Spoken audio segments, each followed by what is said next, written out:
upper breast surgery. The most common surgery in plastic field is Blepharoplasty. And then, But to get a good result, we should have the patient very thoroughly before surgery. So I talk about pre-operative planning for Asian upper breast.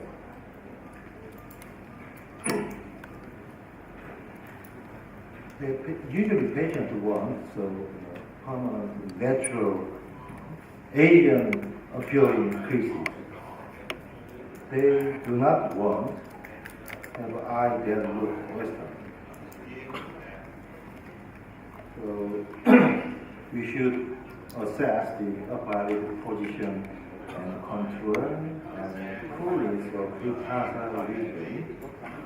And then we can create the crease by imagination, the pre-tarsal skin at desired height. Right? And where office, receive in sitting position with crease maker, patient hold the mirrors, and then we just make a double ring. Now we cool media with the media pencil. And the patient, this is the height of patient 1, we just draw a line. I'll show you some examples. In this patient, prominent medial epicondral fold and upper rib. And looks, the medially shortened,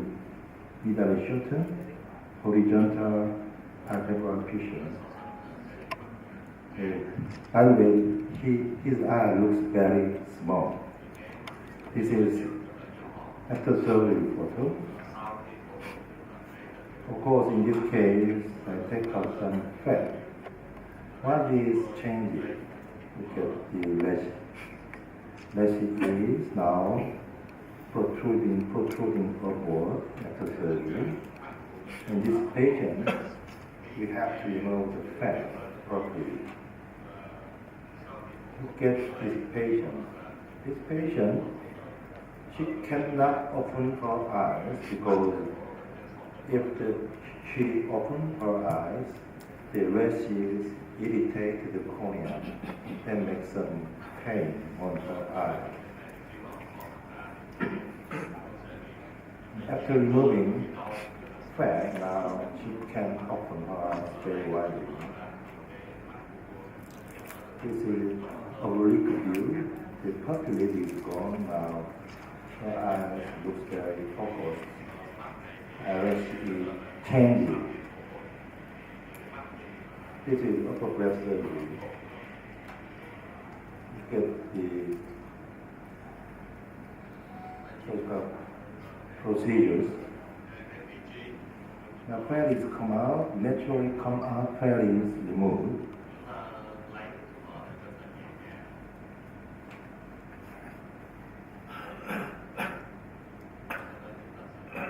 Not too much. This part, okay. But we should know the requires ocular muscle thickness.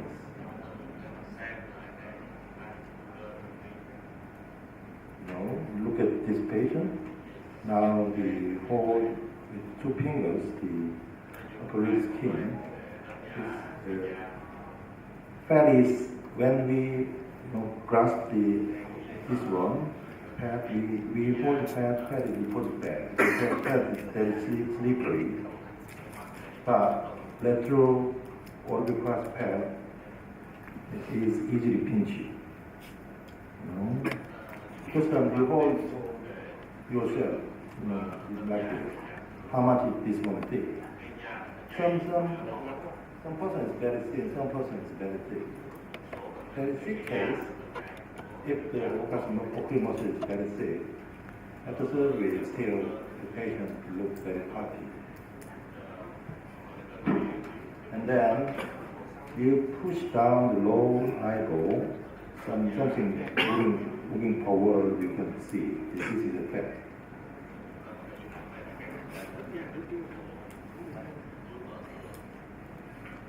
this is another example. She has very popular. She has. After surgery, eyes look lighter and focused with chin down. Because the upper skin, they obscure the vision. So usually, very severe burden. I call the Asian, typical Asian ladies burden. They have it on chin down.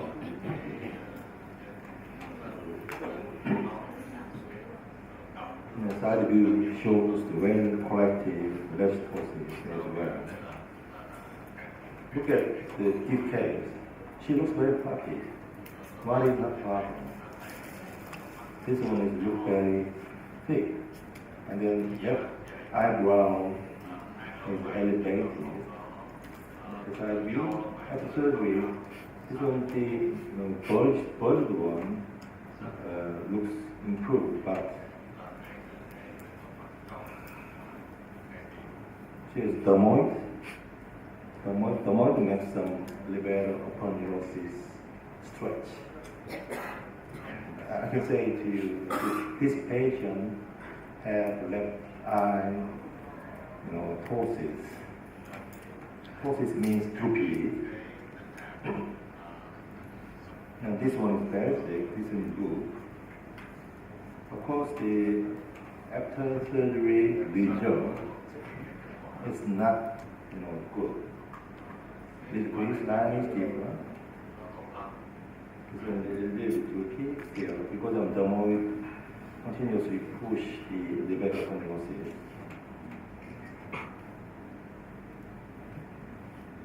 Another case, I show you another case. In this patient, the ocular muscle is very still, not much fat. Eventually, after surgery, she got this appearance. Still very puffy. Her eyes looks bigger, like here is still, this puffy. I show the other videos. This one is some ligament tissues. After cutting septum, head is bulged out. Naturally, bulged out head is removed. This one is open muscle.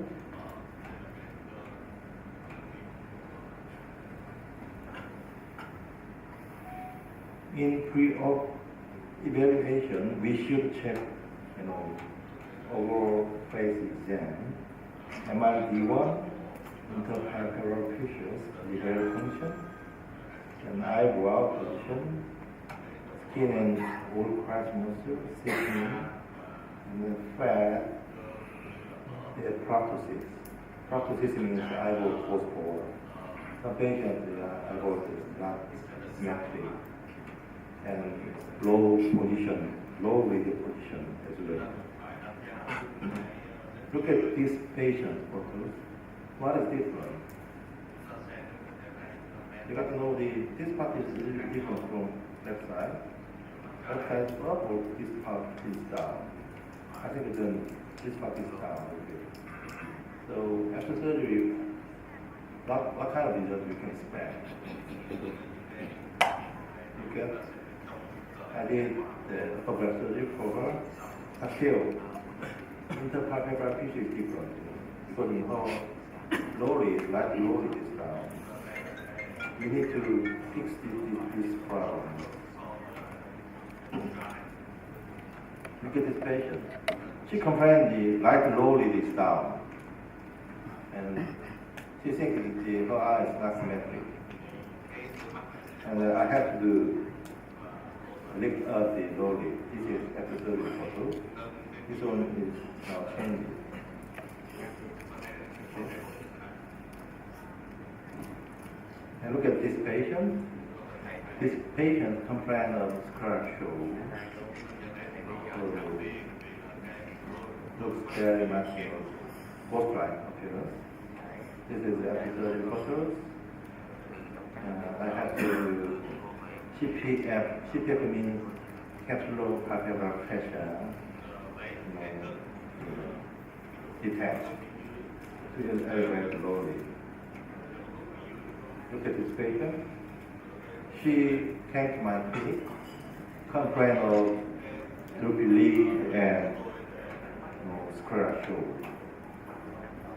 But usually patients have square shoulder, eyeball looks over deviation. Strabismus, we call it strabismus. What kind of surgery is required for her? If this patient comes to your clinic, what surgery do you recommend? Just leave it, or you want to do some surgery for her? Because my plan is, she looks very pretty, and then I want to correct her droopy eye first, and then simultaneously the lower vision up. This is post-op photos. Now she's wearing the color lens, but the lower is both not only now big now. Look at this patient. Patient comes to your clinic, but she looks very tired because of her eyes. Looks very puffy.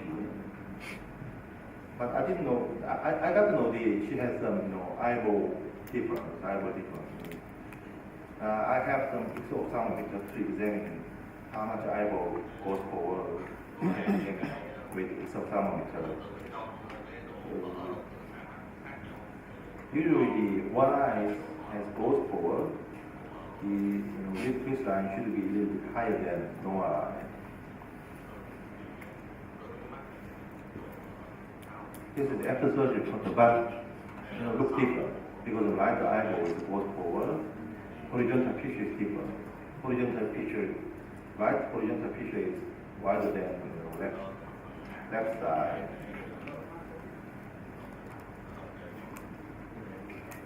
So look at these photos. You know which one is goes forward. This is right eye, left eye. Right eye goes for almost 2 millimeter. That makes difference. Even though you finish surgery very nicely, after surgery the also eye looks different in this condition. The purposes. But before surgery, you inform this kind of information to the patient. Look at this patient. Look, both eyes do not look same. This eye goes lip downward. We call it hypotropia. Left eye lip downward. In this case, lid clearance design should be different. Imagine it looks a little bit smaller than right eye. In this case, a little bit lower compared to right side, hypotropia. This is the early post-op result. Look at this patient. This patient, what is the problem? Both eye look different. This one is, the no vision, and the eyeball goes backward. We call it this condition in ophthalmos. Okay? The eyeball goes backward, the horizontal picture is narrow, and height is smaller, usually. And this one is different, horizontal picture. I have to do, to enlarge the horizontal pictures. The left eye, medial contrast only left eye. Both eye photograph, and left eye, medial contrast to enlarge the horizontal picture. This is the after surgery photo. Personally, I think the upper gravity functional surgery is better than the cosmetic. What I improve, where the wrinkle is gone, less reaction should be corrected, and the visual period is, the patient will have more visual period, infection period visual period. Sometimes the headache is gone. Look at this patient. The impression is very bad in this patient. A thick eyebrow and eye looks good droopy with less forces. He want to change his impressions. I have to do like this. With the Blepharoplasty, we get Blepharoplasty. Now the eyes, that appears. The impression is, I think the impression is she likes it. And then next case is the atopy. This kind of patient come to your clinic. Look at the face looks very red, and the skin is very thick. There's high wrinkles, and sometimes you can feel scared. This is application. Because as a patient loving their eyes long time, this is a very difficult case because when you cut the skin, you can find many changes in the soft tissues. Such as adhesion, co-inflammation, maximum adhesion. And definitely, in this case, we usually have to do the development. Now the appropriate finding shows the aponeurosis is stress in the application. I showed another case. This 20 years old girl has very severe atrophy. You can see that in 20 years old, patient has whole head wrinkles because of droopiness. The skin is looks very red. And I have to do level advancement for this patient with the Blepharoplasty as well. This is the post-operative photos. This is gone. Okay. I had to inject some Botox for one time to remove her habit. Habitually, she is using the muscles. Look at this case. He came to my clinic complaining of her eyes his eyes looks like a establishment. He thinks his eyeballs are out of deviation. Because the rather part of sclera is not shown. The medial sclera is much shown, the rather part is, compared to the medial side, not much shown. That makes them pseudo exotropia. We call this condition pseudo, not real exotropia, pseudo exotropia, and asymmetry a little clear. What kind of surgery have to show him? What kind of surgery? Of course, to make symmetry, we have to do double-ray surgery. But medial Blepharoplasty is not recommended in this case because here is wide enough. We should do something for this area to enlarge the rather far. This technique is introduced by Korean doctors. But I really hate this procedure for cosmetic purposes. But now, in Korea and many Asian countries, this surgery have been,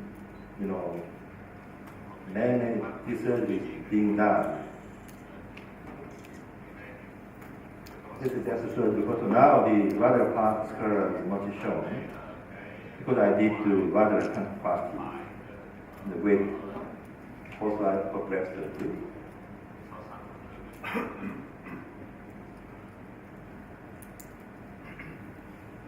Across view, you can see how much radial part of sclera is shown after the photograph with radial canthoplasty. But now, could you raise your hand? Now, you in your clinic you are doing radial canthoplasty for cosmetic purpose. No, nobody. Okay, too many complications happen with radial canthoplasty. You see the lacrimal fistula, and this one, scratch. This one is not smooth surface. This one atrophian. Atrophian is more common. They cut some ligament tissues, and this one is the healing. But they don't know.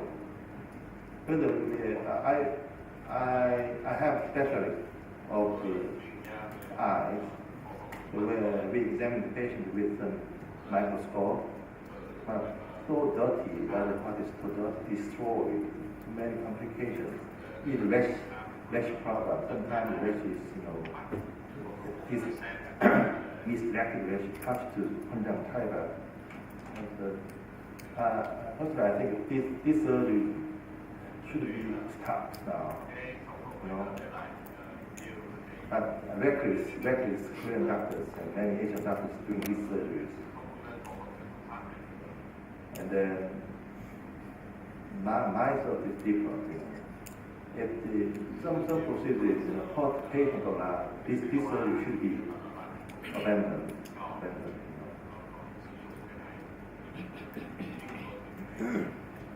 Look at this patient. What is the first problem? Her eyebrow is elevated, and eventually she has forehead wrinkles. And then skin condition is different. Right side, left side is different. This skin is much more redundant.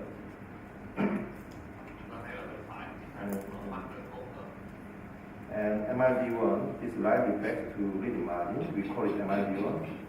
It looks like the right eye is bigger than left eye. We call this one pseudo retraction. Of course, she has two bleeds, left side two bleeds, and then to the eye healing slow. She is using forehead, eyebrow, and substantially now the right eye looks big. Beside you see the skin redundant on her left eye. But with eyebrow elevation, with my fingers, now you see the MID1 difference between two eyes. This one bigger, this one smaller. I have to decide the skin differently. Left side more. With elevation eyebrow, right eye goes back to normal position.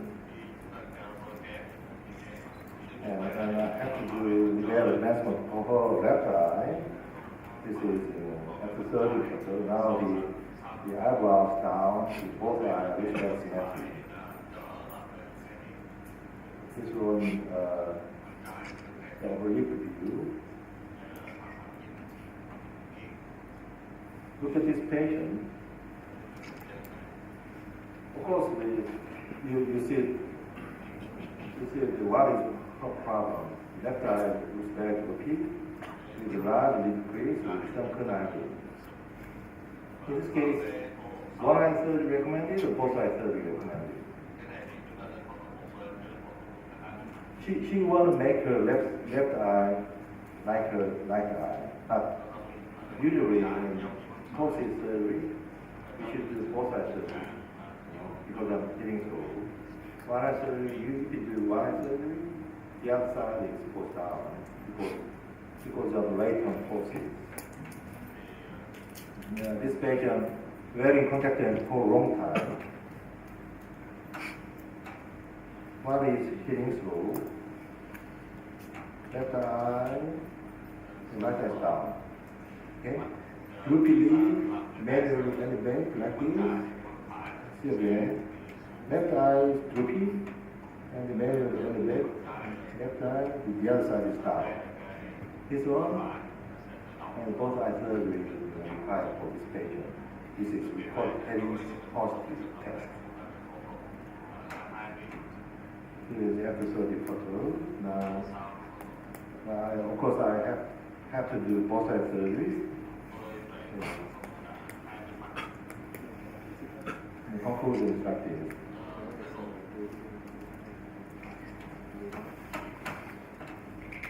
We go in 18th century. They show round face with a slightly forty eyelid without double eyelid. The standard of beauty is not impurity. It will be changed according to era and ethnic background. This young generation wants big and bright eyes with nasal tapering lid crease with natural blue. This girl is very famous singer. A group A, this A is Suji. Why Asians don't have lid crease like a Caucasian? To know these regions, we need to study archaeology. Anthropologically, we are Homo sapiens sapiens. So they are born in Africa and moved to Europe and East Asian countries. On the way to the Asia, they faced very strong wind and cold weather.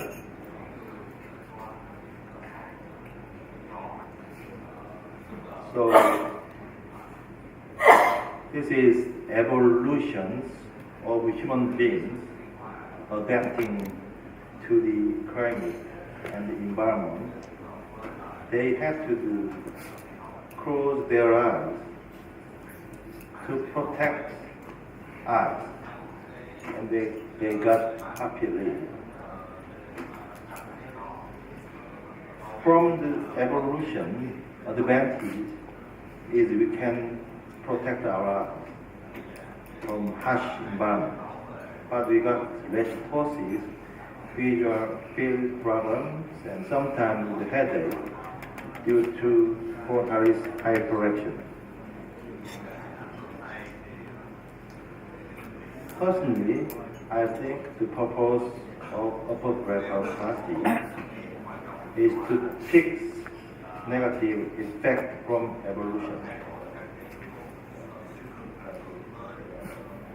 For majority of the Asian patients, they have following common burden factors.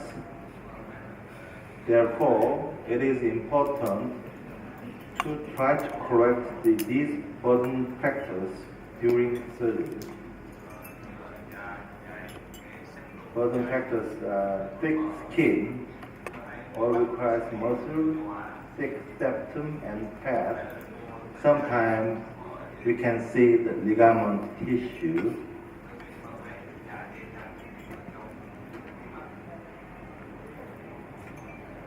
This patient shows dysfunction of evolution. Droopy, more severe in his left eye, forehead wrinkles, and visual field disturbance. As I told before, unfortunately, from the evolution, not all is positive. Such is the case of Asian eyes, resulting in dysfunctions, thus forcing to use forehead muscles to avoid lash ptosis and eventually causing headache in certain cases.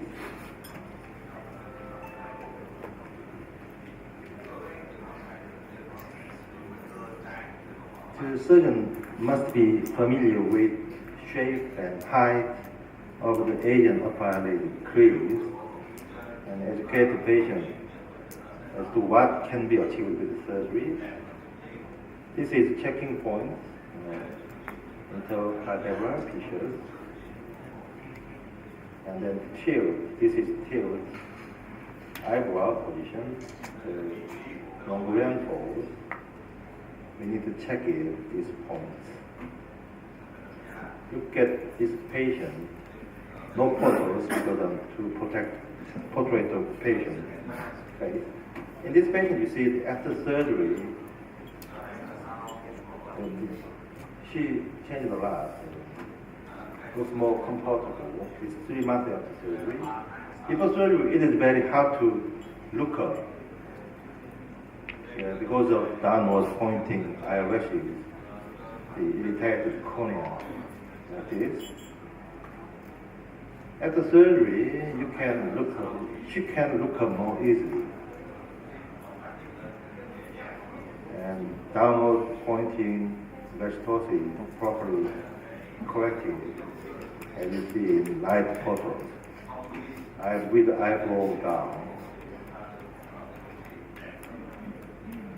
In this point, I like to put an emphasis on the significance of lash selection. First, lash ptosis could be early sign of ptosis. And second, the lash selection helps measure the amount of skin excision in dermatocalacia patient with pinch test. When we do upper breast surgery, lash selection is very important in order to maintain a beautiful eyelid shape. I want to introduce you eyelash selection for Koreans. I can classify the lash selection in 5 grades. Each grade is 15 degrees. Grade 1 or 2 is in normal range. This is my classification. Look at this patient. Light photo is taken 1 year after surgery. Now she looks different. Forehead hyperrection is gone. Now she doesn't use frontalis muscle when she looks up. On side view, you see the lash ptosis is well corrected. Now the projecting upward. This is a schematic drawing of lash everting sutures to correct, lash ptosis. We can control the lash direction with the buried sutures. This is superior tarsal border and inferior flap of auricular muscle or dermis.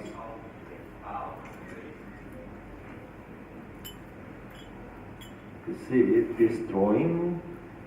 We can suture tarsal plate, Blepharoplasty, and at the same time dermis, or you can suture the outer fascia of auricular muscle. This is suture point. And pathology, you can see dermis, subacute, outer fascia of auricular muscle. This is auricular muscle. You can suture here to here, like this. It's very difficult to suture dermis. Dermis is very thin tissue.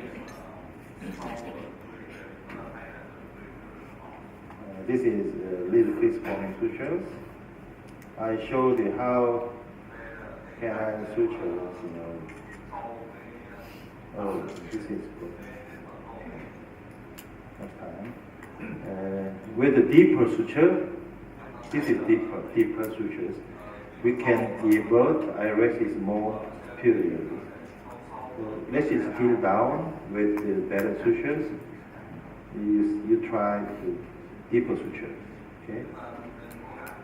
I show you some cases. This is people. She has a forehead hyperrection. Now the episode is gone. This patient, the Mongolian fall. Episode, she looks very much comfortable. Look at this patient. She has very papillary. Main burden factor in this patient is free upper neurotic fat. This is 1 year after surgery photos. Of course, patients should have realistic expectation. And then I always inform the patient that the final outcome is not already predictable. In my case, revision rate is about 5%.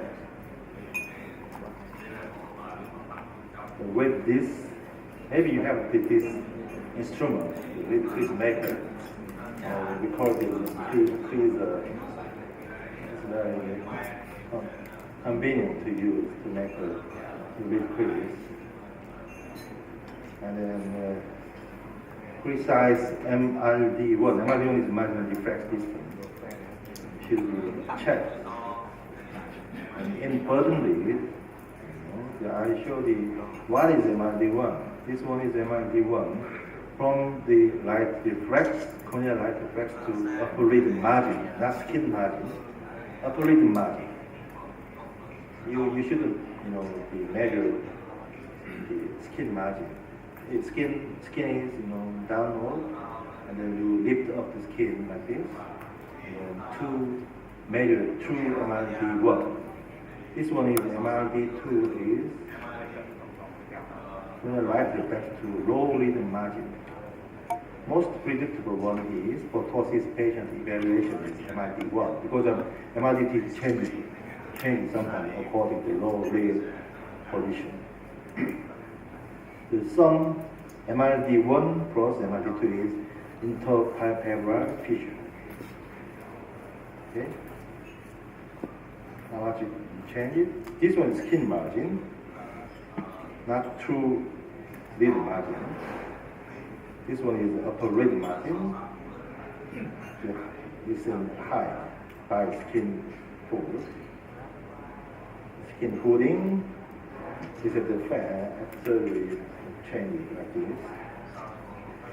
And then we should think about canthal tilt. Normally the lateral canthal angle should be 4 degrees higher than medial part. Like this. A little bit higher than medial part. 4 degrees.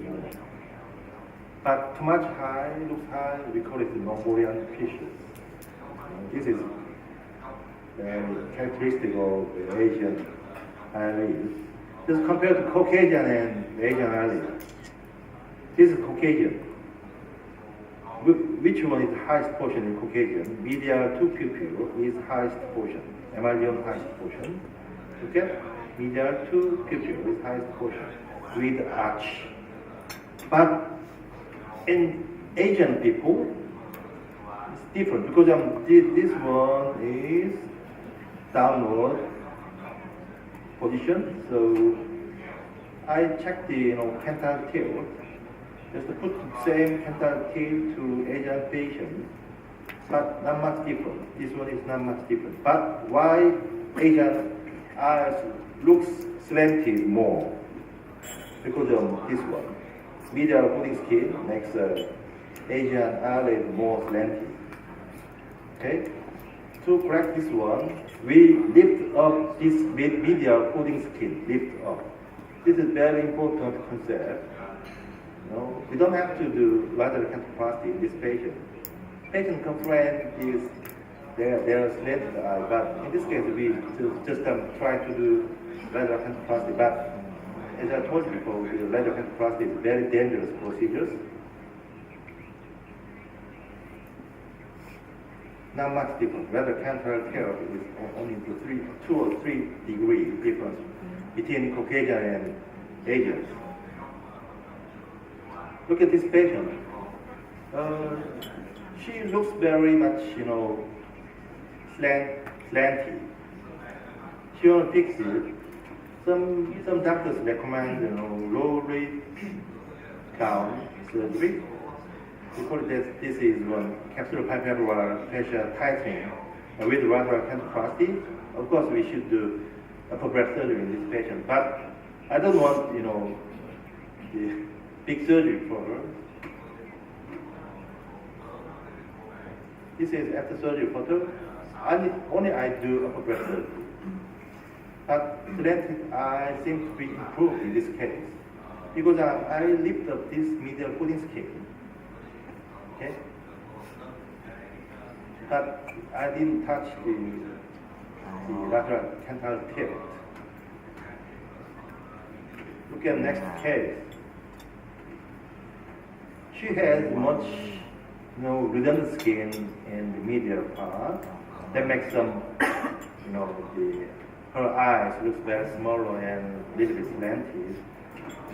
This is taken the 1.5 months after surgery. So now the cancer period seems to be improved because without any retrocanthoplasty. So I did do medial canthoplasty in this patient.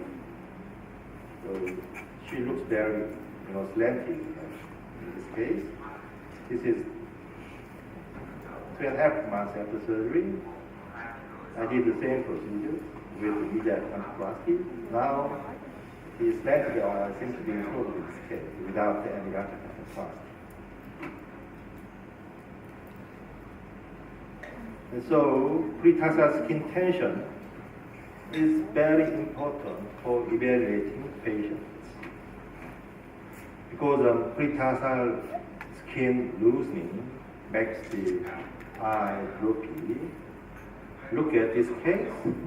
Her left eye looks very much droopy compared to right eye because of MRD1 difference. But this one is, we can measure light reflex to lid margin, but this one pretarsal skin loosening obscures the lid margin now, and it looks very droopy. MRD1 is the right side is bigger than the left side. And in this left eye, she has less ptosis, and she eyes looks very much droopy because of loose pretarsal skin tension. And oblique view, you can see the left eye hidden eyeliner and fainted lid crease compared to right eye, and less ptosis as well. Little bit pretarsal skin tightening with lid crease maker. Now MRD1 is same. So how to make a beautiful eyes in Asians? Firstly, we should remove the bottom factors and the less ptosis. You keep an eye on the less ptosis during surgery. You finish the surgery, and they don't like large lid crease in Koreans, but I don't know the veterinarians thought. And if they have medial canthal fold, we need to eradicate this fold. This one is characteristic of Asian button. Pupillate, they show pupillate narrow interpalpebral fissures. Usually that will be 4 to 8 mm. And less ptosis for the high correction, the very function, 6 to 10 mm. Look at this one is the typical evolutionary type Asian button knee. The very function is 6 to 10 mm. Pupillate, less ptosis, frontal overreaction. This is typical type of button knee with deep forehead wrinkles. After surgery, now the forehead wrinkle is gone. It looks more focused. I had to inject Botox 2 times to eradicate his habit. Usually upper breath surgery, forehead diffraction disappears because vision block is improved and the rexitosis becomes to normal position. Now I talk about the surgical technique. There are many surgical techniques. Usually they are stitches method. They classified into interrupted and continuous. Partial incision, usually you make 2 partial incisions and a mini incision, sometimes combined with medial counterplasty. Like this, 2 partial incisions with 1 mini incision, and with sometimes combined with medial counterplasty. This is, the stitches method.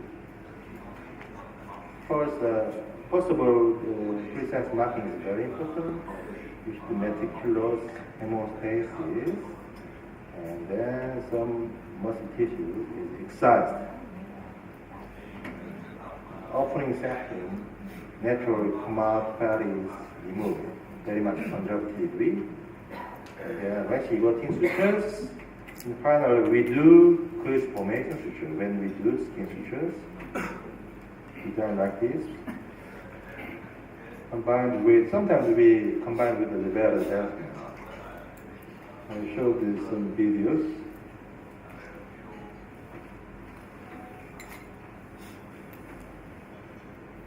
This is mini incisional technique. Meticulous hemostasis. Hemostasis is very important. The olive crust requires muscle is removed.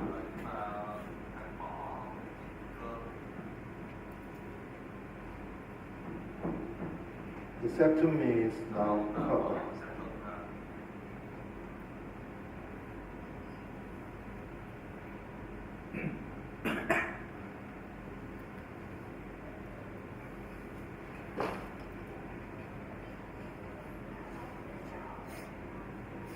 This was the fat tissues.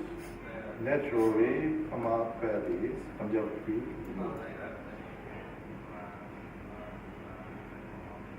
Meticulous coagulation is done. Now excising the pretarsal olive crust muscle to avoid sausage deformity surgeries. This is the very advancement. The very to cassette plate, suture, the 6 nylon. The spatula needle is very convenient to suture cassette plate. And they are now doing lechy working suture. Suture the pretarsal olive crust muscle, inferior flap of crust muscle, please work lechy. Check up the ration with contour. This medial is high. The same sutures is done in maybe larger portion.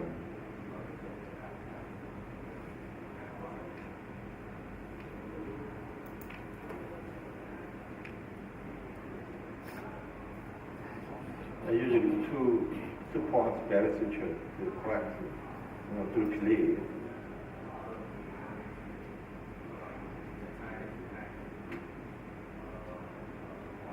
Finally, the skin sutures.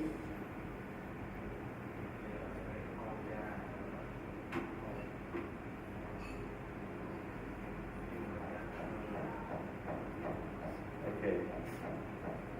And skin, when I do skin sutures, the red skin.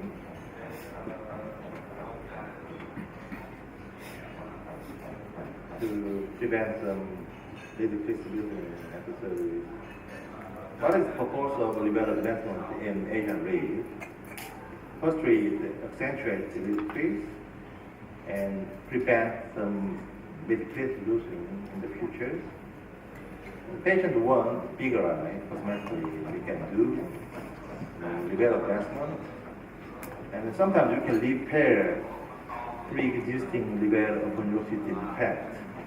That is after the case contacted the user, the patient who has rubbing their eyes habitually.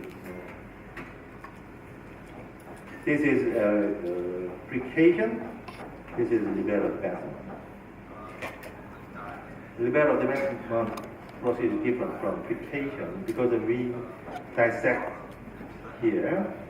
This is no dissection here. We dissect the liver mirror just above the conjunctiva, and then the liver mirror contracts fast. I showed the cases. She looks very droopy. In this case, I did do, not much fat, so just droopy. I had to do liver advancement for this patient. Now, actually, she looks more awake. On this patient, I did do deeper sutures, and now her eyes look bigger. And this patient, I do liver advancement. This one is 1.5 months after surgery. I did 3 months after surgery.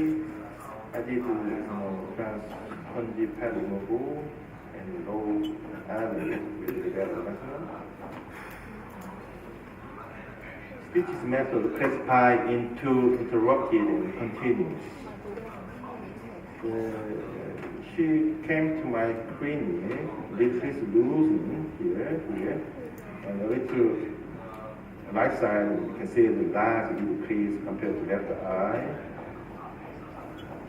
She had upper Blepharoplasty before with stitching method. Now, in this case, I did do interrupted stitches method like this. This is 1 month after surgery. So they showed very much, fast recovery. And first of all, when patients close their eyes, there is a minimal scar. This is the advantage of stitches method. Cut is losing. She visits clinics to correct epiblepharon and operate the single eye. So I have to do, continuous method like this. So one large incision, another part, and incision size is totally applied. Like this. It's a little bit complicated. You see this method in articles. This is 1 week. They show the fast recovery. Not much scar when patient close her eyes. I show this was imported from my junior doctors. Okay, I show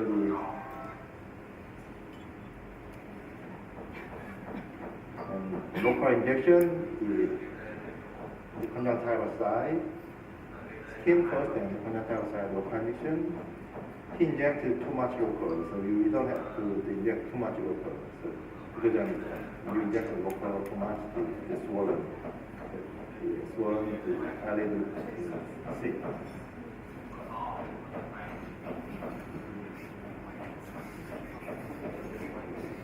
Too much injected. You don't have to inject too much local to conjunctival side.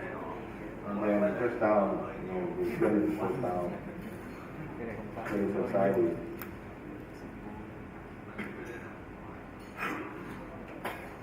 And then put some numbing eye drops. This is the arcane. Like six punctures. One with 11 alpaca knife. And then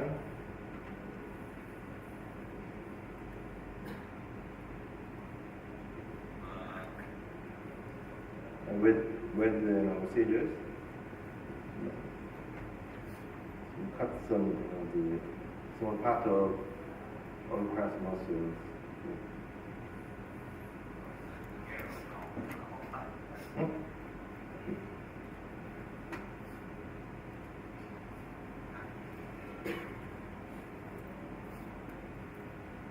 fluid and suture.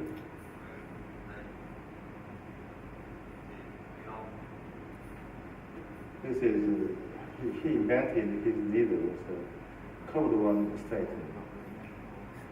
Past the full thickness area. This is a straight needle with the 7 nylon. This one too small. This one. The purpose of this method we just enlarge the adhesive side with this method to prevent some loosening. This is double arm sutures. Start from the second puncture and then pass through like this. And this one come out from the first puncture and come out, and then subdermis like this. And look at this drawing.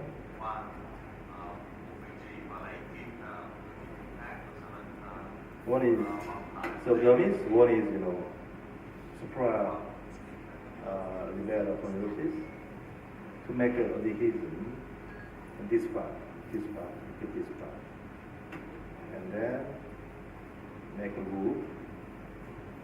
Subdermis. This part subdermis and deeper suture. Deep suture goes to the supra Blepharoplasty. Finally, come out from here and then make a tie. They're a little bit complicated. Cần rút ra khó.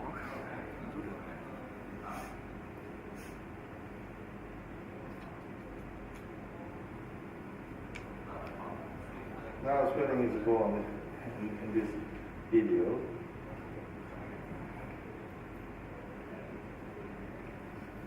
Just remember this drawing. Just remember.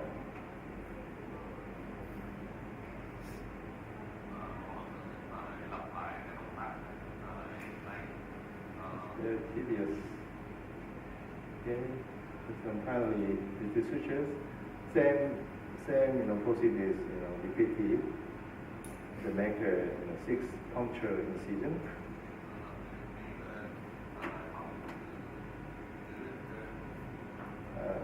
Very much boring.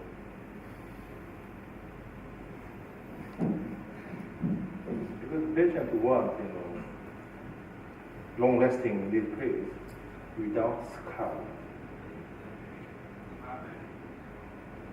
Just explain to patient with this, stitch method, you can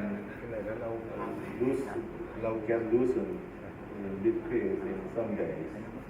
You take it every week, you try.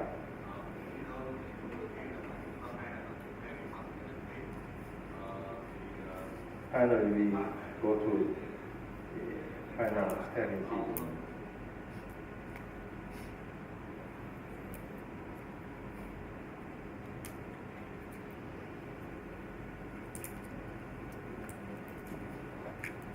And make a tie.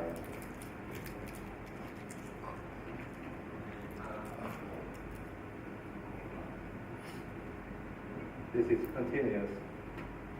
Many, many doctors introduce their own skill, but you can choose very convenient technique. The partial incision, I will show the partial incision technique. Okay, this video is not working, so later I'll show you. This is the result with partial incision technique. So it's very much natural. And partial incision technique, 3 months after surgery. This is mini incision.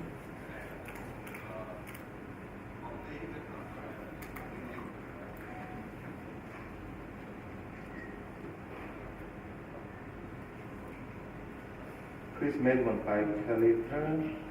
I designed, medial Blepharoplasty. This is G-plasty.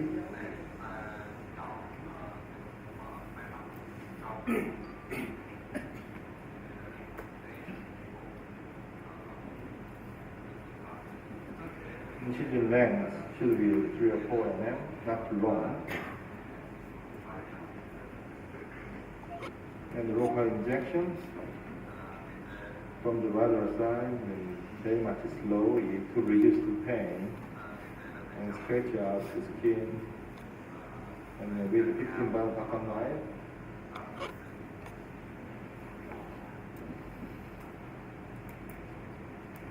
One step smooth incision to avoid the jam.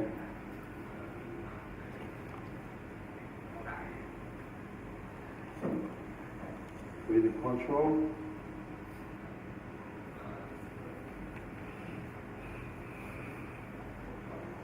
smooth strip of glass muscle removal, and careful dissection to free autonomic space, and septum is cut. Now the head is bulged out. Every step should be very clear. This one is central cut pad. Conjunctive removal is required. Just leave the stump to coverate the stump.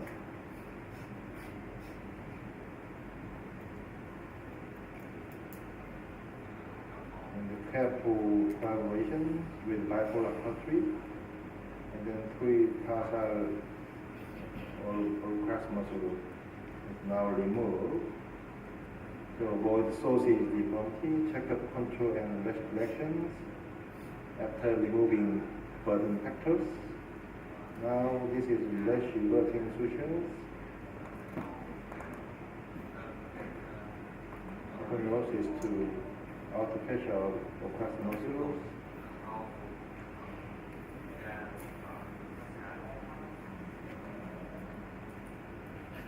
And check up the control and rest directions.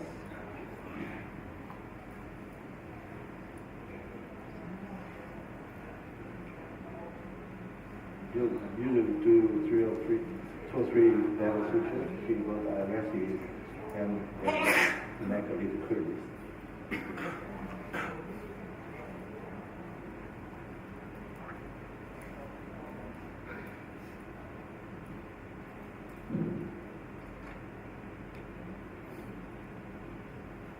Final skin sutures with some Blepharoplasty. It's a secure suture.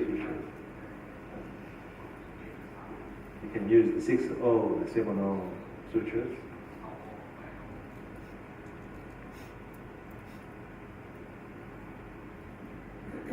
The end of surgery, our rest is a little bit devoted. So this is, she showed the dropping thick loop. Let's toss its degree and verify. This is very puppy and restosis. After surgery, this I plan this patient, the mini incision with the medial Blepharoplasty. This one, the red advancement. Change like this with the restosis correction as well. Restosis change it to grade 1. The patient, I did do mini incision with the medial Blepharoplasty, and this part, the middle skin is excised. After surgery, her eyes looks big. But the side view, the rest, how much less is reaction change to the bottom. Conclusion, removal of burden factor is crucial in define for agents. Burden factors mostly apply muscles, fat, sometimes low position transverse ligament, etc. You can choose and stitches method, partial incision, mini incision according to patient condition. Developed advancement is recommended for unusually tightly prevent some little squeezing. Lexitosis correction is essential for upper breast surgery. Either epicantoplasty augments natural root for Mongolian pose. Okay, let's just go to the next topic.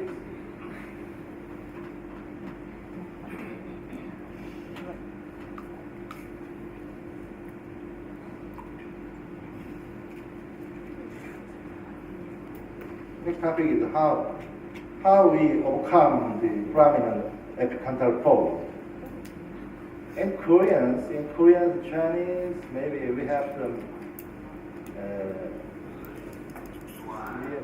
mostly we have similarly like me, so that more than 50% we have epicantal fold, but I don't know how many percent the Vietnamese they have epicantal fold.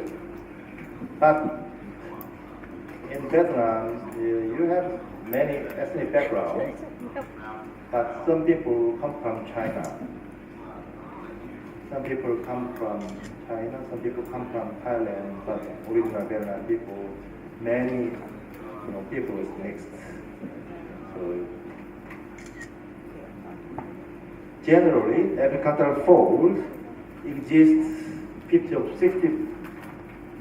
to 90% of Koreans and Japanese. Medial epicantal fold can be divided into 4 categories: epicanthus supraciliaris, palpebralis. Tarsalis is the most common one. Epicanthus inversus is very much, the congenital problem. You see, this one is very common. This is tarsalis type. You see some pain of this part epicantal fold. This is inversus, very rare. Sometimes it appears as a skin welt. If we don't fix these kind of problems, we cannot get good results after upper breast surgery. The typical ring agents and the phenomenon in the skin fold or vertical or semi-lunar shape covers palpebral the upper irises, covers upper irises and through eyelid margin and the caruncle. It's not thin here. This aesthetically displeasing appearance is aggravated with double eyelid surgery without some kind of epicantoplasty. It looks like webbing information. It's not much severe in this case. We need to know the reason for epicantal fold. Firstly, the insertion of spear fiber or beta-catal tendon ligament, and then OOM, or apply muscle learning to the fold, and then difference in skin thickness between thin eyelid, thick nasal skin. There are some skin thickness difference, malposition, portion of occlusal muscle. This is the main cause. Usually we see the hypertrophy of preceptor OM muscle in epicantal fold case.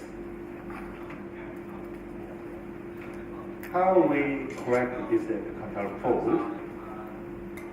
We can do augment rhinoplasty. After we can do augment rhinoplasty to correct the epicantal fold, but I'm not rhinoplasty surgeon. I just want to do, some patients they have very flat dosing. In this case, epicanoplasty is not working very well. We need to augment it, rhinoplasty. Yeah. And then what I have to do is, with the canthal ligament securing signal fiber removal, and then selectively we can remove, this part of muscle. That will be pre-septal muscle. And after surgery, this technique enhance the aesthetic result of double eyelid surgery, produce the image of large open eye. This one classification, another classification. Usually they have this type. This one type 3. The purpose of the Blepharoplasty make this type 2 this one. This type has tail. We need to remove the tail. Basic design Y, V, G. The other methods are all modified one. Just if you think about Y, V, or G, that's it. Make it very simple. You see many articles. You see many articles about Blepharoplasty, but sometimes it's too much complicated. The result, they show the result, but result is so not good. And this Park's G-plasty, this one is very simple method. You make this incision, you cut it this part. A, C, E, cut it. And D is inside part. This cut, and this flag is cut like this.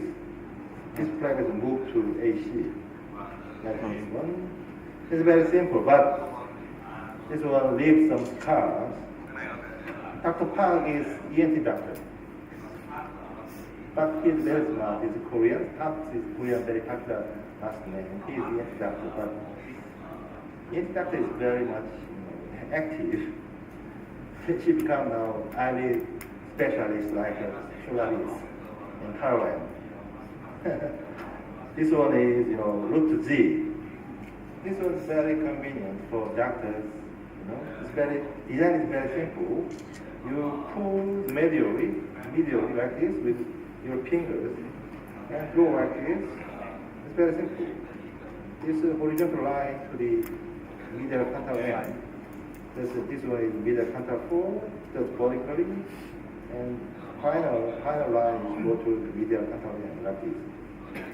And this flap is changing automatically after releasing the tension.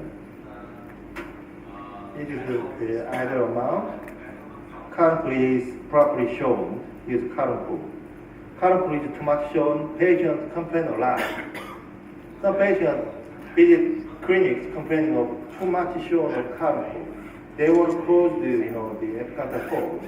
They will make epicanthal fold again. This one is too much shown. And then release back. This is cut. Amount of cut incision. This is too much. This one we call it medial canthal stretching test. I take this one from some article. His name is Yen. There are doctors working in the US. Free of measurement like this. We can put some skin tape. And then just with a little piece of make a double eyelid. This is the final result we can expect. Okay? You can use the tag on it, pull the medial skin, left skin, and tape on it. Just patient all the mirrors, and you show the how much they change it. Like this. This maker. This is infolding type. 90% of Koreans prefer the infolding ability. This one with the medial Blepharoplasty. you change it to upfolding. Decrease. This one is enfolding. This make a the upfolding. You see some unwanted vertical fold. In this case, we need middle blepharoplasty. This is design.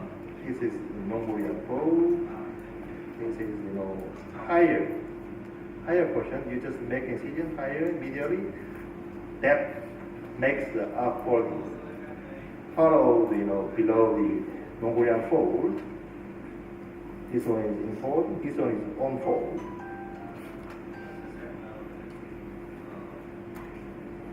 Surgical technique. Skin incision with 11 or 15 Blepharoplasty knife.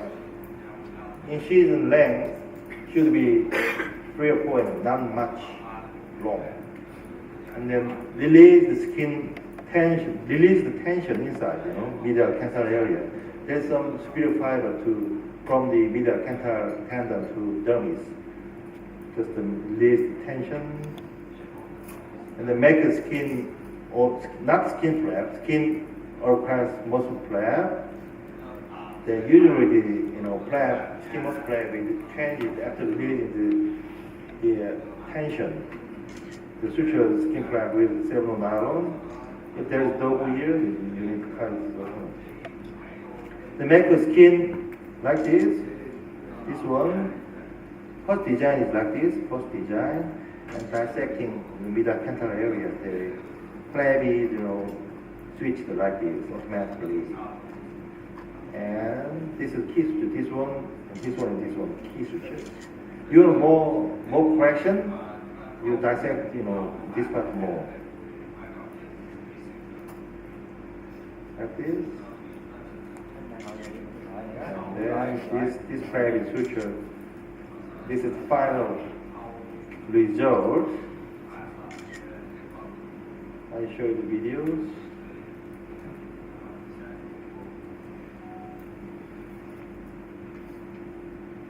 Design, as you see before, 0.4 mm.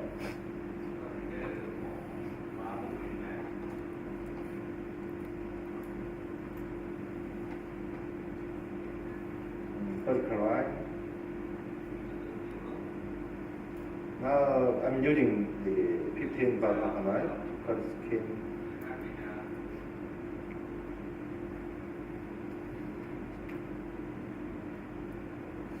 Make a skin muscle flap.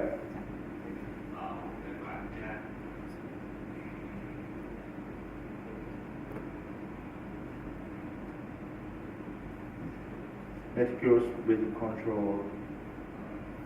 And then release the superior fiber to dermis. This is careful dissection to middle canthal end. Sometimes you can cut candilicus. This is catastrophe. Make a tension-free flap. It's very important to avoid candilicus damage. The flap is switched automatically. This is key suture. Key suture first, and with the canthal end. Sutures with 7 all nylon.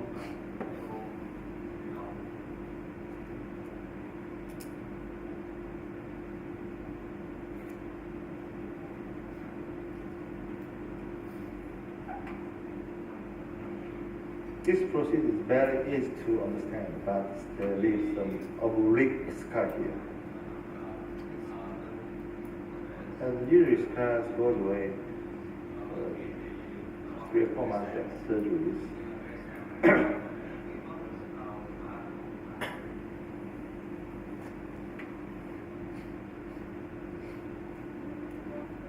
Trimming over here.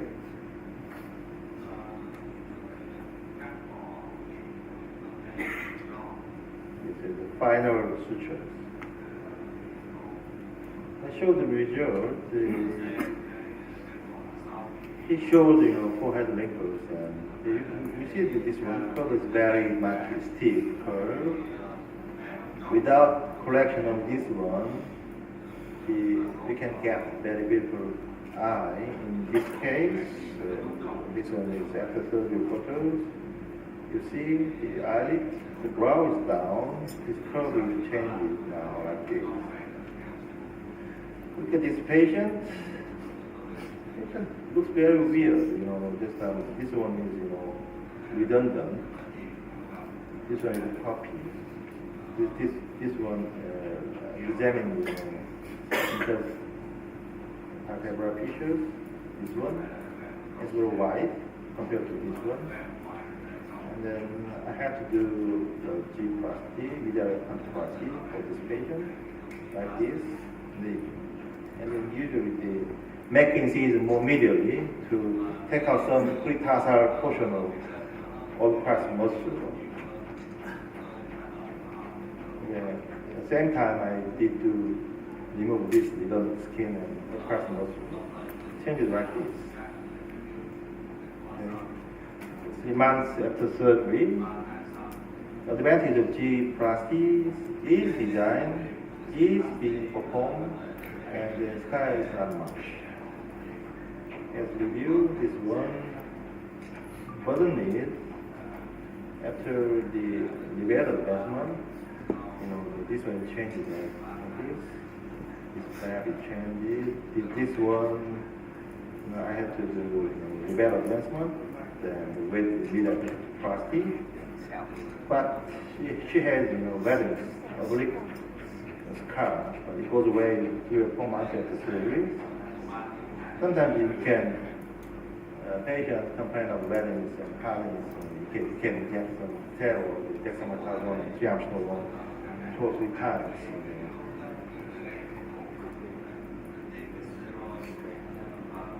This patient, look at this patient, she has button lid. I did the partial incision technique with G-plasty. This is, after surgery photo.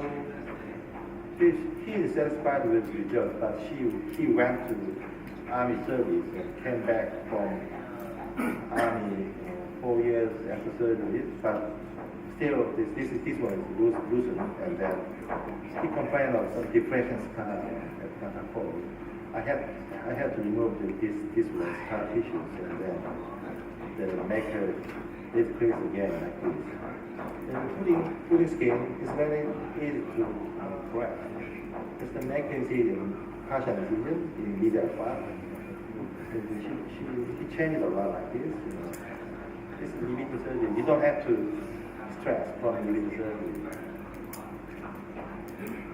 Sometimes the problem is white scar. White scar is the best method to take out the sutures. This is to take out the white scar and the suture. And look at this patient, asymmetric lid crease. This is sausage deformity, and then problem is, they didn't fix the middle fold. I had to do G-plasty for this patient, change it like this after surgery. Okay. And this is the lead wrapping technique. The design is very simple. And you have to cut some tension, make the tension free. You cut vertically the horizontal or cross muscle, finally, the rhythm skin is size and suture. That looks very simple. The lid wrapping design. It's very simple. Just just to draw the line and stop the medial limbus, corneal limbus here. Follow the lid margin below the eyelashes, 2 mm below eyelashes. That shows the result. This patient. You see 4 pairs of wrinkles and very puffy. This is 1 month after surgery. You can see some scar about 3 months. It goes away. This one is like this. So the lead wrapping technique. Design like this. In this case, I make a language because to correct eyelash problem. Inject local.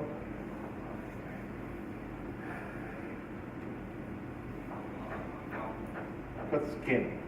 Here is very, very tight. Here is okay, but the junction of this part is very tight. We need a very sharp needle. And make a skin prior. Dissection this area, and the tension is released to cut some horizontal muscle fiber, muscle.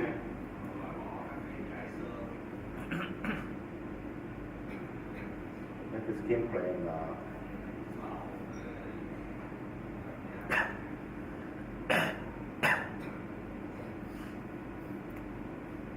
Lead wave means automatically they just come back to, after leaving some tissues, they come back automatically.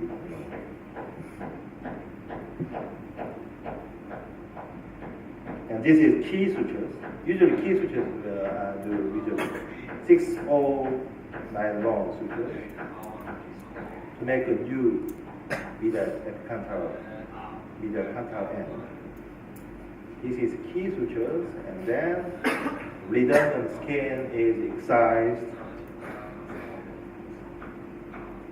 and suture, skin suture.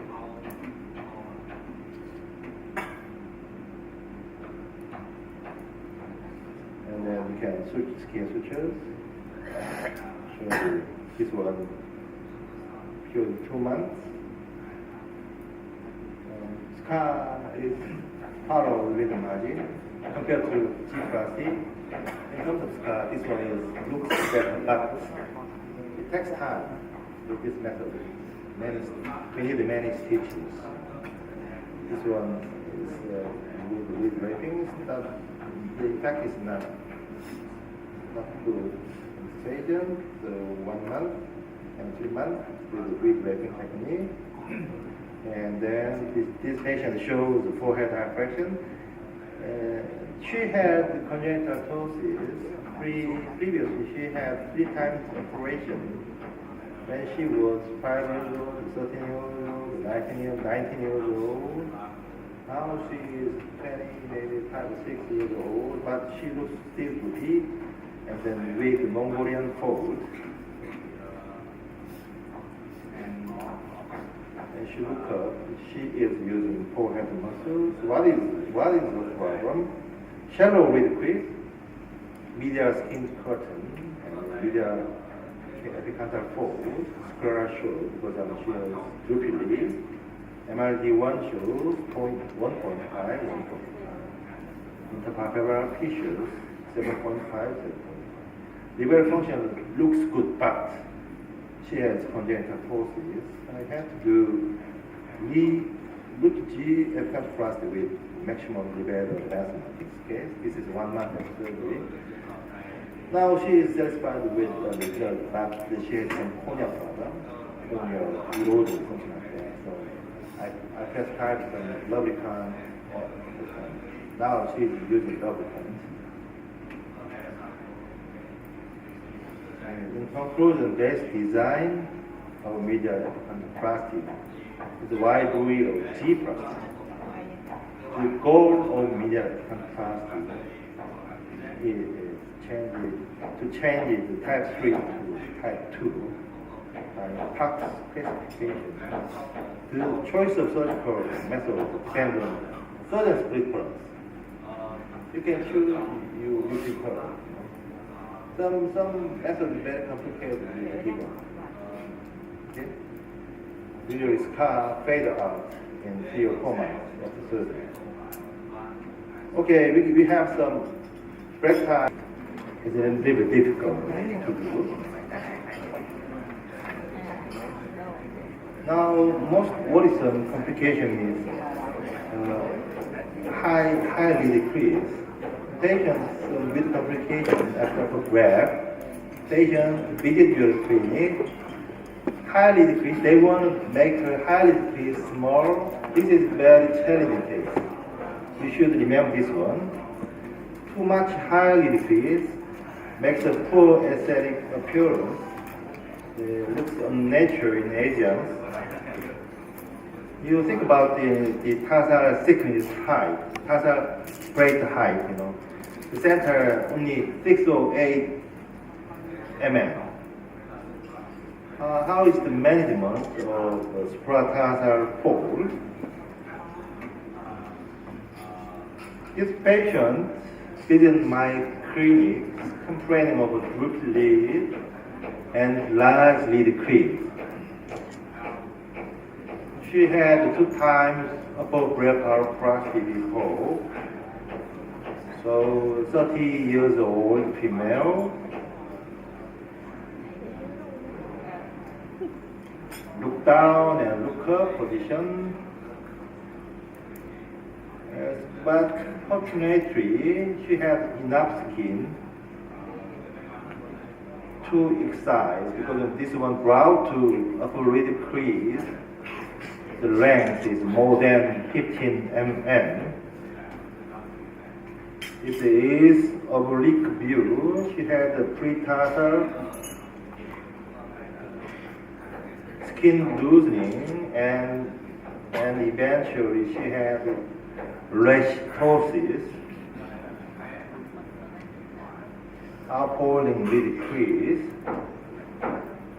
This is operative finding. This is previous incision. New incision is below the previous incision, of course. And this one is levator aponeurosis. And then I had to excise this part because she has enough skin.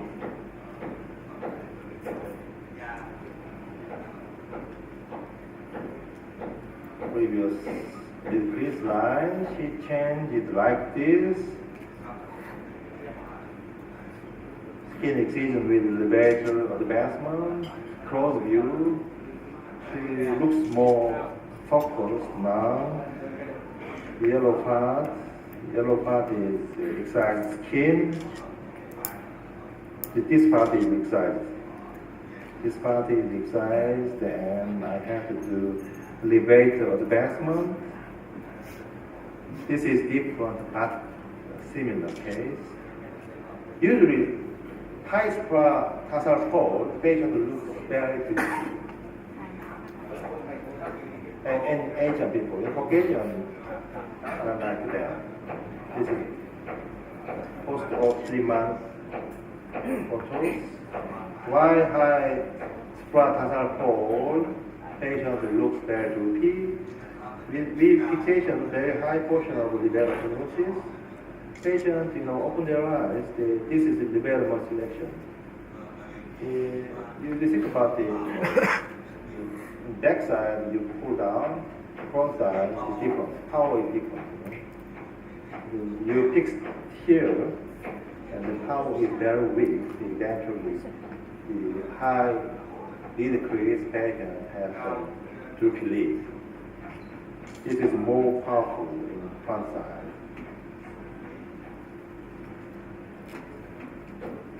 What is her problem? So she had upper graft surgery, but eyelash is too much everted. The lid margin is shown, and the right side lid droopy with high lid crease. So this is after surgery photos. So of course, the surgical field is very much, scar tissues. And I had to remove the scar and then levator advancement. In this case, just I did only one eye surgery for her. Because this is one eye surgery, so I have to preserve the skin. Here, I've used the fat to prevent unwanted increase like this with the levator advancement. Unexpected scar contractures Sometimes it happens. Very much, difficult case. Look at this patient. This patient repeated in my clinic. The MRGN shows 1 and -1 left side.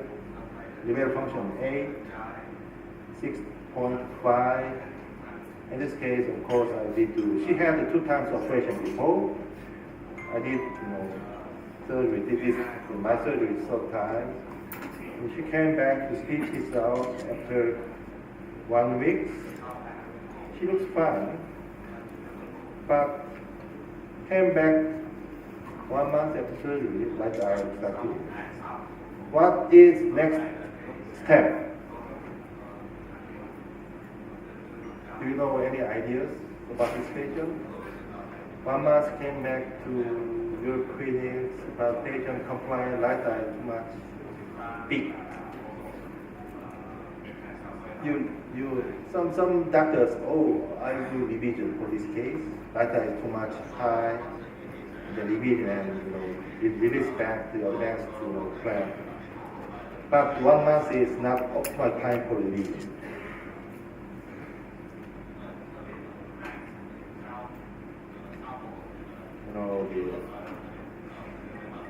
What kind of things done for her?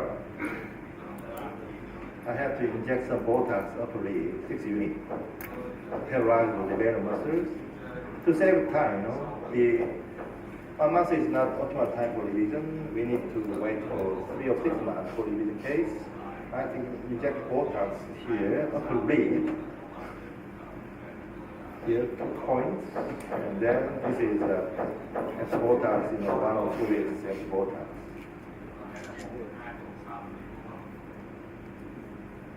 I have to do revision surgery. I just wait for 6 months and then after revision surgery. This is 7 days after revision, and this is the final result. This one goes away, this one goes away with 2 times surgeries. And so I can say to you, revision case is not easy. And the common mistake, I see this case very often because many plastic surgeons, some very famous plastic surgeons, they do wrong. They enter the wrong frame. They know what is blepharoplasty, but they don't know exactly what is blepharoplasty. They don't know it. It's very funny thing. Then they don't know, they cut it to blepharoplasty. And then detach the anti-suture, dummies directly without repair. I show this very schematic drawing. Then sometimes, they think some patients, some muscular fascia is very thick. Muscular fascia looks like white tissues, hand-like tissues. They think this one is blepharoplasty, but this is wrong. I showed very schematic drawing like this. They cut it blepharoplasty. They didn't repair this one and then suture like this. Eventually, patient looks very droopy. Many times I saw the liver detach, and I had to liver advancement in this case. Another example, some plastic unit, she got a surgery, but same mistake happened. This is after revision. Uninspected anatomy. When you cut the skin, it's probably blepharoplasty. Blepharoplasty sometimes show the fatty and fibrotic changes. Sometimes it do not correspond to liver function. Preoperatively we measure. Look at this patient. This patient MRI shows 2 and -1. Hyperbar tissue 7 and 4. Liver function 11 and 8. 8 is bad. The less than 4 mm. We just I'm planning to frontalize the sling. Very poor liver function. But when I cut the skin, it's probably blepharoplasty. I got to know liver tissues change to fat degeneration like this. No healthy liver. That means no stitches area. When I do stitches, fat tissues, when you very nicely develop plasma, it will make some tissue wiring effect. And then, but she doesn't want the frontal sling procedure. I have to do light eye liver recession to make the symmetry.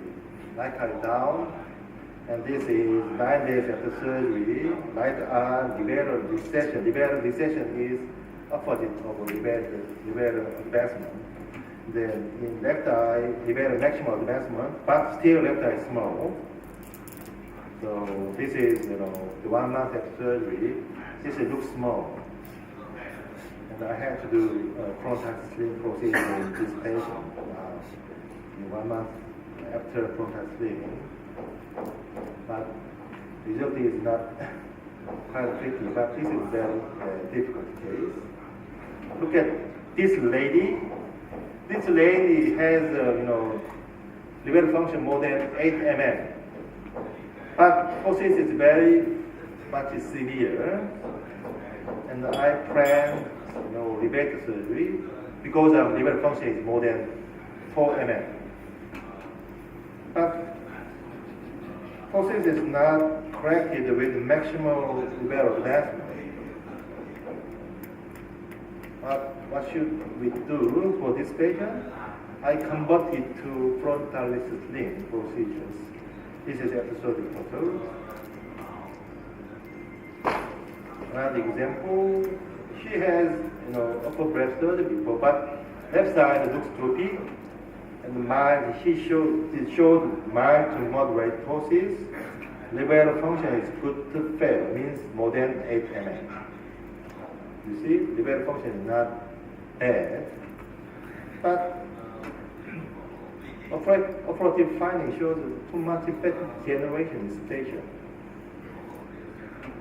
I have to advancement very tightly, and I'm using the thicker, the suture material, fiber nylon suture, to prevent from losing. This part is very much fat degenerating. And now, this is only post-observed. She doesn't come back for follow-up. This is usually one eye process correction. We have to do a bit more overcorrection, 1 or 2 mm compared to the other eye. This is congenital ptosis. Eyebrow is up, and the black eye looks very droopy. Now liver function is 3 mm. Usually, this patient, the doctor is thinking about frontal sling is required for treatment of droopy liver, but I did do maximal liver rejection advancement. This is 5 months after surgery with maximal rejection surgery. It looks good now. One eye surgery is indicated because in congenital ptosis they don't have any healing stroke. One eye surgery sometimes is very bad. You should know about Hering's dependence. According to Hering's test, we can choose 1 eye or 4 side surgeries. This is Hering's positive test. Briefly, manually elevate, briefly, the other eye is down. This is Hering's positive test. In this case, we need both eye surgeries. Look at this case. She is division case. Ptosis is left side is more topic with brown elevation. Very interesting thing that usually I take a photo of the after liver advancement, sit down position, and then straight and look down. In straight position, am I doing the same? I did do bilateral liver advancement, but I missed this photo. My assistant nurse didn't show the look down position. Look down position, what happened? Both different. No? Primary position is the same, but look down position different. What happened in the futures? You can what kind of things you can expect. This one, like this. Left A is bigger than right eye because little leg is different. In this case, what is next step? Left eye down or right eye up? Very much complicated. And then revision, I decide to do right eye more advancement. And then now, this leg is same. Second revision time, I did right eye leg advancement. This is the first operation. It's different, little leg difference, but second revision, both eye, leg is same. And then now this is the final result. This is very informative things, not difficult. Post surgery is difficult. Treatment strategy of revision surgery. Usually we need to wait for 3 to 6 months. And then while we waiting, sometimes steroid injection is required. And the surgery should be excise the scar, and then if the patient have drip lead, we need to fix these problems, and then for new lead decrease, we can use the PET. She came to my clinic. This is a revision case at the upper grab, but this one doesn't move.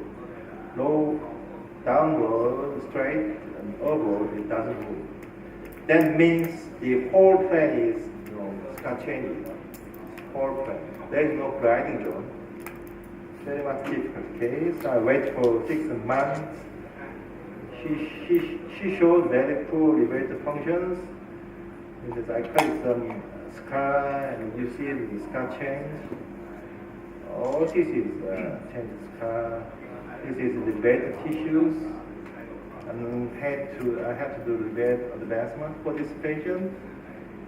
And eventually the lacrimal gland is prolapsed and deposition back with 5-P2 needle. So this is after surgery photo.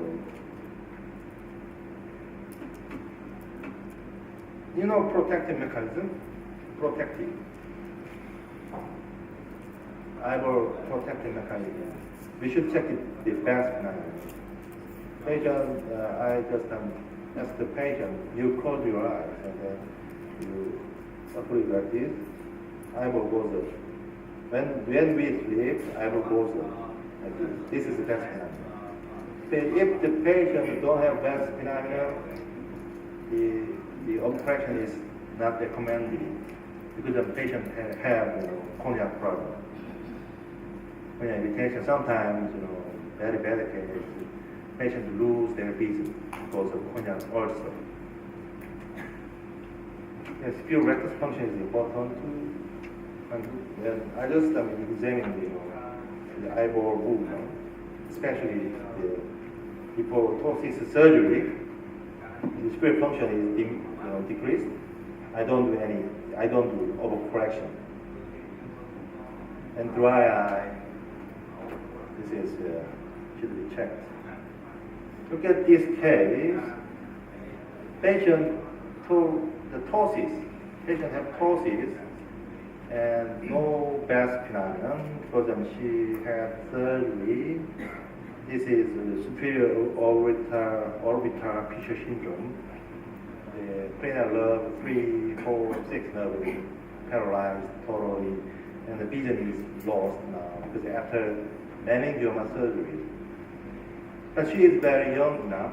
She is not married. She is single. With this appearance, you are happy. I think about maybe she committed suicide. And then I told her, if I do just correct your drip lead, you have some corneal ulcer and I take out your eyeballs. She agreed because she is single. So I have to do, frontal sling because liver function is bad. No liver functions. Definitely she has some corneal problem because she doesn't have, her eyeball is not moving, just fixed. And then receive some corneal, the conjunctival injection. And then I put some therapeutic contact lens. Now the corneal lids start change. So now the symptom is improved. And then when she closed her eyes, not much cornea is exposed. But she never came back to my clinic after surgery. I don't know. She is still no problem at all. Very much unusual emergency case. Iatrogenic trauma. And then distal part of liver is cut is no problem. But you cut it the superior part of liver this is disaster. Okay? She came back, she visited my clinic, complained this one. Actually, the previous surgeon referred the patient to me. MRG1 shows -1, the left side shows 2, palpebral pictures 3.5 and 7. Liver function very poor. That means possibly the previous surgeon cut the upper part of liver tuberculosis. It's very hard to repair.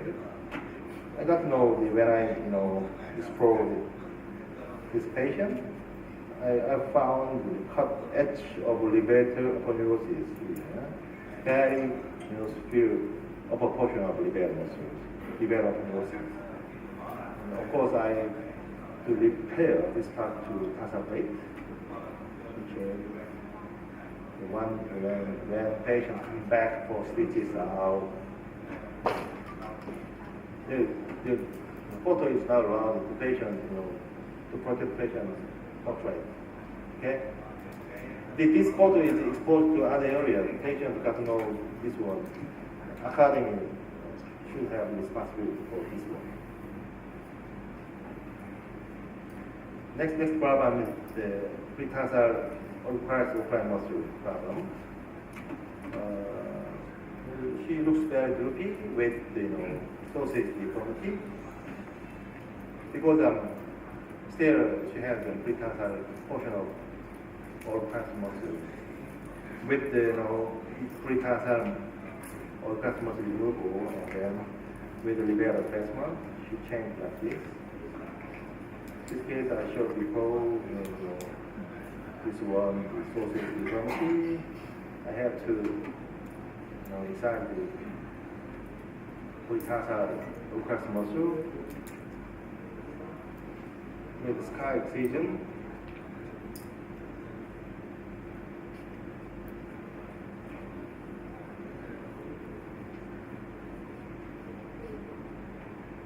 This one is the muscle part of pretarsal portion.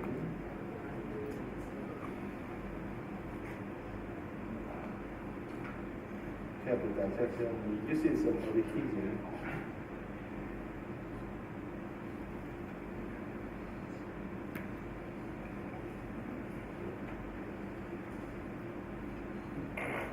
Now I'm relieving the adhesion. Now showing the ureter dissections. This one is the liver replacement.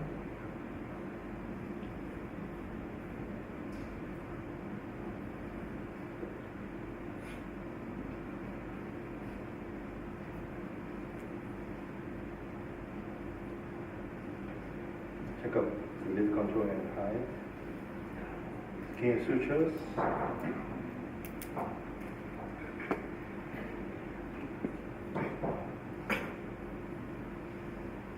She had the previous upper breast surgeries.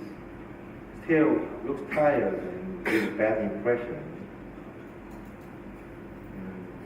She is contact lens user. Because especially the hard contact lens, the macro rivera, some rivera stretching. Eventually, the patient have the contact lens ptosis. This is after surgery photo. Quite different, you see some different one with rivera repair, the Botox injection here to the crown line. So there is some rivera detached from the tartar plate. This is the last slide. And the process is very difficult to treat for the beginner. So if I have a chance to visit again, so next time I talk about process repair. Very difficult. We need experience, this time. Everybody can do appropriate surgery very easily. But complication happen, what will you do? To refer the patient to other clinic, or you can fix by yourself? This is my question. Everybody can do, but not easy. Upper breath, low breath is not easy. Sometimes doctors say rhinoplasty is more challenging, more difficult, but deep inside, breath is not easy. Especially in the living case, if you have some complication, then makes you very stressful. You have to know how you treat this complication, how you evaluate the patient very thoroughly to prevent some complication. If complications happen, you should fix these problems by yourself for the patient. If you refer the patient to other clinic, you lose your credit.